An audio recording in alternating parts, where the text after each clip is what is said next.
Compassion is the new frontier of science, in the sense that scientists try to understand why it is that we care for each other, why we want to cooperate with each other, why we have empathy for each other.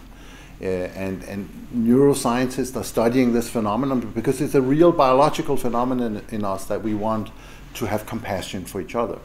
We also want to have compassion for the environment we live in, the ecology, the world around us, the ecosystems.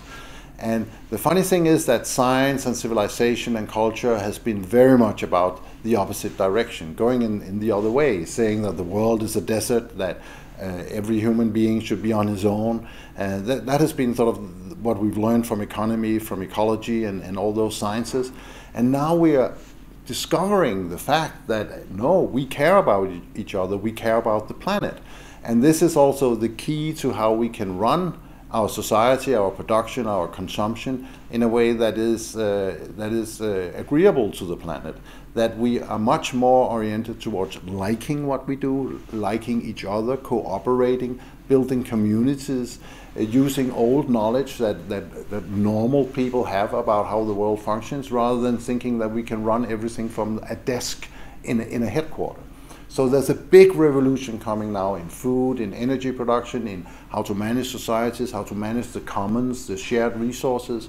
And this revolution is going away from the headquarters, from the desks, and from the sort of the central offices, and putting much more emphasis on the peer-to-peer relations between everyday people and the civil society, the way that people can self-organize. And this is a big revolution happening, and the internet is the first great technological example, but they will come now with food, with energy, and many other things. We will see this compassion for each other, compassion for the world around us is the key to the future. To like each other and to want to share and to want to cooperate with other people, it's not the invention of Western culture.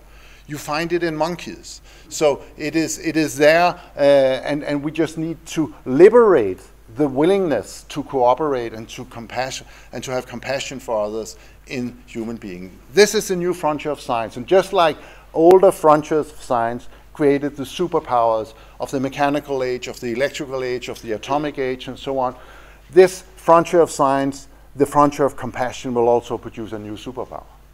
And of course, this is wonderful, because the superpowers of compassion will not be countries like Denmark.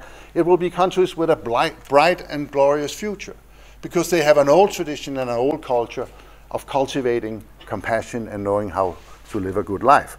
And of course, it means that India will have a bright and glorious future as the superpower of compassion. It will take a few decades before you're there, I'm sure, and I think you repeat many of the mistakes we made in our part of the world with the middle class becoming arrogant and idiotic when they become a little rich. But I'm sure that you can overcome this and become the superpower of compassion for the future. And I'm sure that Mahatma Gandhi's old reply to a question from a journalist will then be seen as even more prophetic than it was today. He was asked, Mr. Gandhi, what do you think about Western civilization? And he answered, oh, that would be a very nice idea. And this will be the answer to give in the future. Thank you very much.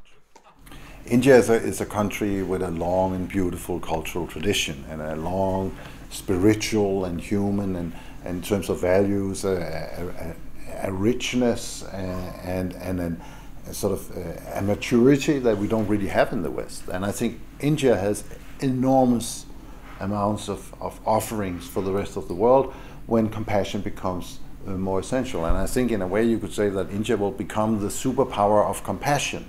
Just like in Europe or United States you had the superpowers connected to earlier leaps in scientific and technological development, like the mechanical or the electrical or the atomic age.